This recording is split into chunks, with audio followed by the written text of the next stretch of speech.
The universal nature of love. In the universal sense, love is the divine power of attraction in creation that harmonizes, unites, binds together. It is opposed by the force of repulsion, which is the outgoing cosmic energy that materializes creation from the cosmic consciousness of God.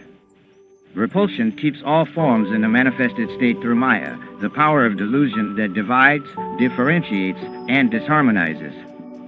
The attractive force of love counteracts cosmic repulsion to harmonize all creation and ultimately draw it back to God.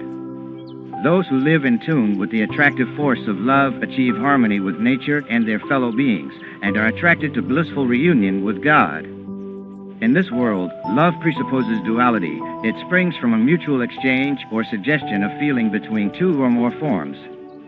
Even animals express a certain type of love for one another and for their offspring. In many species, when one mate dies, the other usually succumbs soon after.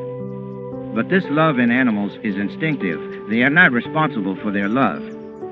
Human beings, however, have a great deal of conscious self-determination in their exchange of love with others. In man, love expresses itself in various ways. We find love between man and wife, parent and child, brother and sister, friend and friend, master and servant, guru and disciple, as with Jesus and his disciples and the great masters of India and their cellists, and between the devotee and God, soul and spirit. Love is a universal emotion. Its expressions are distinguished by the nature of the thought through which it moves.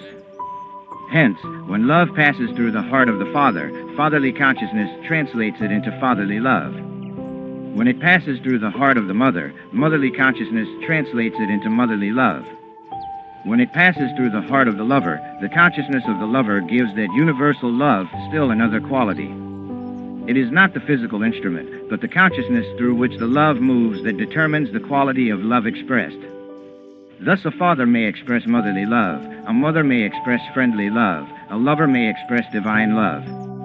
Every reflection of love comes from the one cosmic love, but when expressed as human love in its various forms, there is always some taint in it. The mother doesn't know why she loves the child knows not why he loves the mother. They do not know whence comes this love they feel for one another. It is the manifestation in them of God's love, and when it is pure and unselfish, it reflects his divine love. Thus, by investigating human love, we can learn something of divine love, for in human love we have glimpses of that love of God's. Fatherly love is based on reason. Fatherly love is wisdom-born and based on reason. Uppermost in the Father's consciousness is the thought, "This is my child to take care of and protect." He does this unselfishly, expressing his love by doing things to please and instruct the child as well as providing for its needs. But fatherly love is partly instinctive, as are all forms of familial love. The father cannot help but love the child. Motherly love is based on feeling and is unconditional. Motherly love is broader. It is based on feeling rather than on reason. True mother love is unconditional. We can say that in many ways it is more spiritual and therefore greater than most human expressions of love. God implanted in the heart of the mother a love for the child that is unconditional, regardless of the child's merit or behavior. Even if the child in later life becomes a murderer, the mother's love remains steady, unchanged, whereas the father may be more impatient and less inclined to forgive. The unconditional love of the mother is perhaps the human love closest to the perfection of God's love. The true mother forgives her son even when no one else will. That kind of love exemplifies God's love. He forgives his children no matter what sins they have committed. Now who could have placed this love in the mother's heart, save God?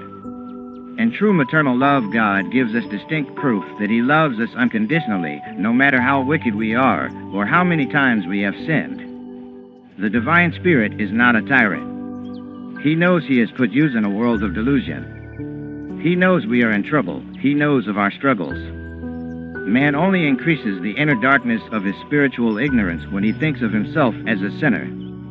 It is better for him to try to correct himself, appealing to the Divine Mother for help, beholding into the reflection of God's infinite love and forgiveness. While I was meditating last night, I sang this love song to the Divine. "O Divine Mother, I am thy little babe. thy helpless babe, secretly sitting on thy lap of immortality. I shall steal my way to heaven secreted on thy lap. In the shelter of thy lap I shall steal my way to heaven.